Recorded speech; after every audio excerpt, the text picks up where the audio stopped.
एकादशी व्रत। एकादशी व्रत उपवास हिंदू कैलेंडर के अनुसार सबसे महत्वपूर्ण अनुष्ठानों में से एक है।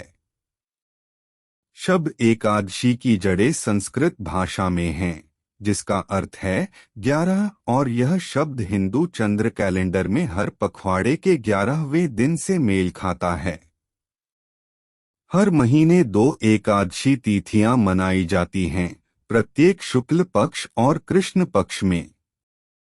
जैसा कि हिंदू शास्त्रों में वर्णित है, एकादशी व्रत लगभग 48 घंटों तक रहता है, क्योंकि एकादशी के दिन संध्या काल में व्रत शुरू होता है और एकादशी के अगले दिन सूर्य उदय होने तक जारी रहता है। एकादशी मंत्र। एकादशी पूजा के दौरान भगवान विष्णु के मंत्र का जाप किया जाता है। ओम नमो भगवते वासुदेवाय। 108 बार हरे कृष्ण महामंत्र का जाप करने की भी सलाह दी जाती है। मंत्र इस प्रकार है: हरे कृष्ण कृष्ण कृष्ण हरे हरे, हरे राम राम राम हरे हरे, या हरे राम राम राम हरे हरे, हरे कृष्ण कृष्ण कृष्ण कृष्ण हरे हरे।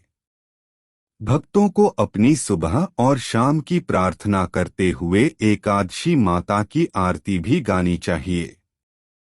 एकादशी क्यों महत्वपूर्ण है? एकादशी को हरि दिवस के नाम से भी जाना जाता है।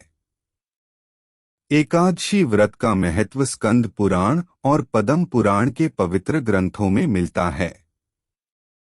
एकादशी दोनों वैष्णव और गैर वैष्णव समुदाय द्वारा मनाई जाती है। इस व्रत को रखने वाले भक्त अनाज, गेहूं, मसाले और ज्यादातर सब्जियों का सेवन करने से बचते हैं। व्रत की तैयारी दशमी 10वें दिन या एकादशी से एक दिन पहले प्रारंभ होती है। यह दिन भगवान विष्णु की पूजा के लिए समर्पित है।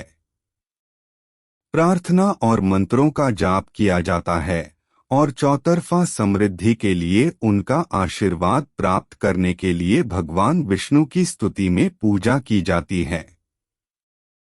अनुष्ठान के रूप में दशमी पर सुबह भक्तों द्वारा स्नान किया जाता है। भक्त आरती भी गा सकते हैं, एकादशी व्रत कथा, एकादशी कथा सुना सकते हैं और एकादशी पर सूर्यास्त के बाद आध्यात्मिक उपदेश दे सकते हैं। एकादशी पूजा विधान क्या है? इस दिन भक्तों को सुबह जल्दी उठना चाहिए और सुबह की प्रार्थना के दौरान दिन के लिए उपवास करने की प्रतिज्ञा करनी चाहिए। भगवान विष्णु की पूजा करते समय पवित्र गंगा जल, पवित्र तुलसी, फूल और पंचामृत शामिल करना महत्वपूर्ण है। उपवास को 2 तरह से किया जा सकता है, निहार और फलाहार।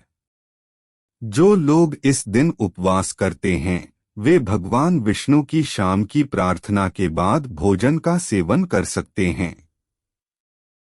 हालांकि एकादशी पारण विधान व्रत के अगले दिन द्वादशी के दिन पूरा किया जाता है। एकादशी व्रत पारण विधान क्या है? एकादशी व्रत को पूरा होने के बाद तोड़ने की प्रक्रिया को एकादशी व्रत पारण कहा जाता है।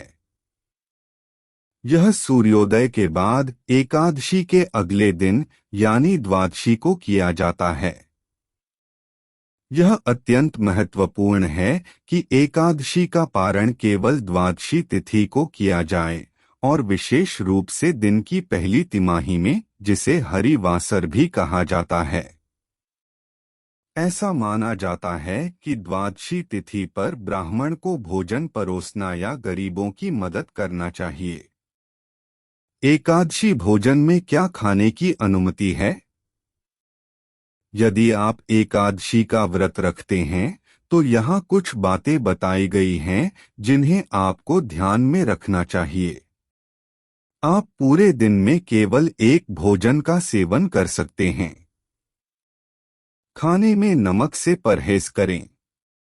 ताजे फल, सूखे मेवे, सब्जियां, नट्स और दूध उत्पाद इस दिन सबसे ज्यादा पसंद की जाने वाली खाद्य पदार्थों में से हैं। साबूदाना, मूंगफली और आलू के साथ मिश्रित या सजाई हुई साबूदाना खिचड़ी का सेवन अनाज के विकल्प के रूप में किया जाता है।